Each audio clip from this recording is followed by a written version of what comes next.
l'idée en fait d'Energic, c'est d'animer un jeu qui va donner envie à chacun de participer à un challenge positif pour réduire les consommations d'eau, de gaz et d'électricité. Concrètement, ça se présente sous forme d'un jeu qui est sur une application mobile à travers de laquelle on va pouvoir lancer des défis à tous les occupants pour les aider à réaliser des réductions de consommation et puis pour les entraîner dans le temps, on va les entraîner dans un challenge. Donc chaque équipe va gagner des points, le but du jeu étant d'avoir la meilleure place sur le podium pour continuer à faire des réductions de consommation. Tout ça est relayé sur un écran que surveille notre Energy Manager. Et à travers cette analyse, il va pouvoir envoyer des défis contextualisés pour aider à chaque fois à identifier des gaspillages et pouvoir faire des réductions très ciblées. Et pour animer toute la communauté, on va relayer ça sur des écrans d'affichage dans le bâtiment. On va montrer les résultats des challenges qui sont réalisés pour toujours donner envie à plus de monde dans la communauté d'agir en faveur de la transition énergétique. On a un management très transparent. On partage beaucoup de moments ensemble. On fait attention à ce que chacun s'épanouisse, que en fonction des appétences de chacun, qu'il puisse les développer au sein d'Energic pour avoir une bonne cohésion d'équipe, que chacun y trouve son intérêt personnel et son intérêt dans le travail. Aujourd'hui, on commence sur les métiers de l'énergie parce qu'on a des compétences particulières dans ces métiers-là. Mais ce qu'on souhaite, c'est pouvoir l'étendre au métier des déchets, au métier de l'écomobilité et également sur tout ce qui est photocopie. FlexSync est né à la suite de la fermeture de l'imprimerie du Détroit. Suite à l'expérience qu'on a eue dans l'imprimerie familiale, mon frère et moi avons décidé de créer FlexSync afin de proposer à nos clients une nouvelle façon d'imprimer.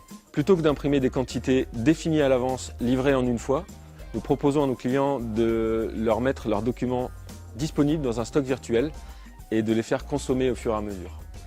L'idée, c'est que, puisqu'ils consomment au fur et à mesure, ils n'impriment uniquement que ce qu'ils ont besoin immédiatement. Le but, c'est d'éviter les stocks gâchés dans les placards.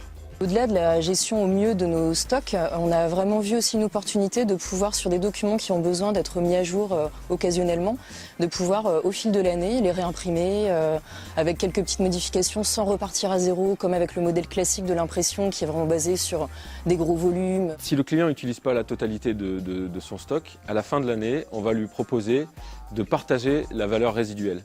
Si le client a commandé 1000 exemplaires, qu'il lui en reste 200, on va partager la valeur de ces 200 exemplaires.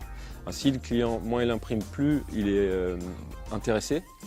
Et nous, nous rémunérons sur les économies que nous faisons faire à nos clients. Ce qu'on souhaiterait, c'est proposer notre solution à d'autres imprimeurs qui ont déjà des matériels existants, qui sont déjà présents sur les territoires, et de proposer à nos clients de pouvoir imprimer proche de chez eux.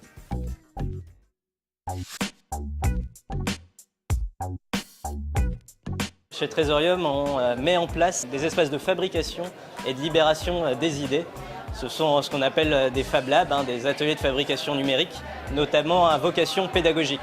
Donc on va s'adresser aux enfants, mais aussi aux grands enfants, que sont les adultes, dans des contextes aussi d'entreprise, pour vraiment travailler la créativité et travailler l'émancipation de l'individu par le faire, avec une pédagogie récréative, apprendre en faisant, en jouant et en créant. On a mis en place une philosophie d'associés pour se répartir le capital de façon non pas égale, on est 4 associés, mais de façon équitable en fonction des implications de chacun et que le critère financier ne soit pas le critère forcément prépondérant, mais aussi qu'il y ait des critères comme l'histoire du projet, l'implication en temps et l'implication aussi en savoir-faire pour que chacun s'y retrouve et chacun se sente vraiment impliqué dans le projet. Nos objectifs, c'est de monter dans un premier temps une plateforme numérique qui va nous permettre de passer à l'échelle et surtout de maximiser notre impact social, qui est de toucher le plus d'individus et notamment plus d'enfants pour qu'ils soient dans cette philosophie de maker et de pouvoir, par exemple, en 2019, toucher 100 000 enfants en région, mais aussi à l'échelle nationale.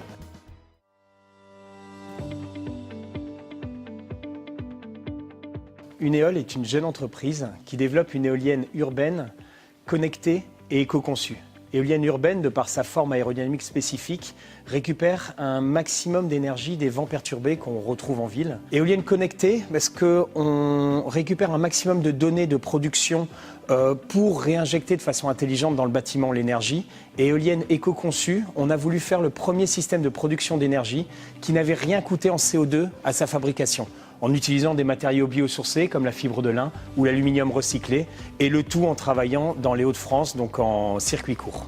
On a étudié tout le cycle de vie de cette machine, de sa conception, son utilisation, sa réparation et ce qu'on avait en fin de vie au niveau de la machine, quelles étaient les matières premières qu'on pouvait revaloriser en fin de vie. Les résultats pour l'instant, on était à une grosse tonne de CO2 pour fabriquer le premier prototype, c'est-à-dire qu'il était déjà considéré comme low carbone. Il fallait 4 fois moins de CO2 pour notre machine à puissance équivalente que les grandes éoliennes et on a quasiment encore divisé par 2, on a réduit encore de 600 kg sur le prototype de phase 2.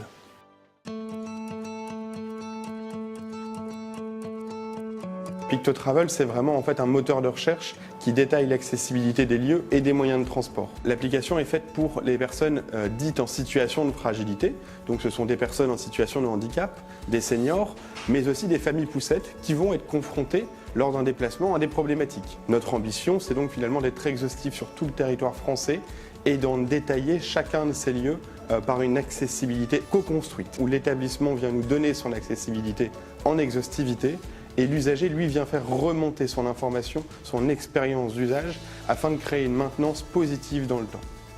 Altereos, c'est un partenaire qui nous permet de modérer, avec toute la sensibilité et la compréhension qu'il faut, les avis et retours usagers. En ce moment, nous sommes sur une très grande dynamique avec le groupe Keolis qui nous permet finalement d'avoir une zone d'essai sur la métropole européenne de Lille et qui vient nous permettre de mettre en avant l'accessibilité de chaque point d'arrêt.